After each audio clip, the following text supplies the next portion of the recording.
இன்றைக்கி பார்க்க போகிறது சுரைக்காய் அடை. சுரைக்காய் உடம்புல உள்ள கெட்ட நீரை வெளியேற்ற உதவும். முடிஞ்சளவு சாப்பாட்டில் கொஞ்சம் கொஞ்சம் சேர்த்துங்க. இதுக்கு தேவையான பொருள் 100 கிராம் கடலைப்பருப்பு, 75 கிராம் துவரம்பருப்பு, 25 கிராம் வெள்ளை உருட்டு உளுந்து. இது எல்லாத்தையும் 1.5 மணி நேரம் ஊற வச்சுங்க. 400 கிராம் இட்லி அரிசி, 7 பட்டை மிளகாய் சேர்த்து 1.5 மணி நேரம் ஊற வச்சுங்க. ஊறினதுக்கப்புறம் 1 டீஸ்பூன் சோம்பு போட்டு அரைச்சிங்க.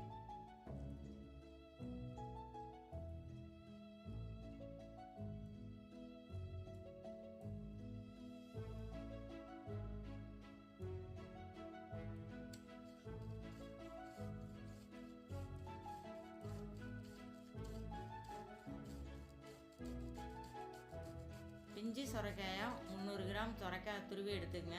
ஒரு அரை மூடி தேங்காய் மூடி, ஒரு 2 கொத்து கருவேப்பிலை போட்டுங்க.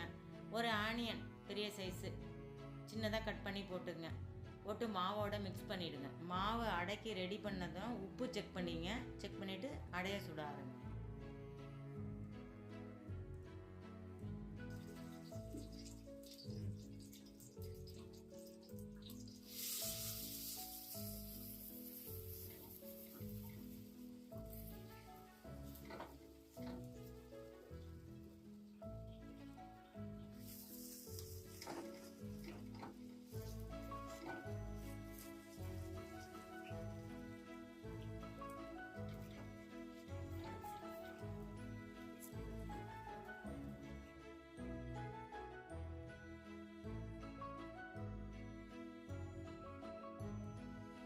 சுவையான சுரைக்காய் அடை ரெடி.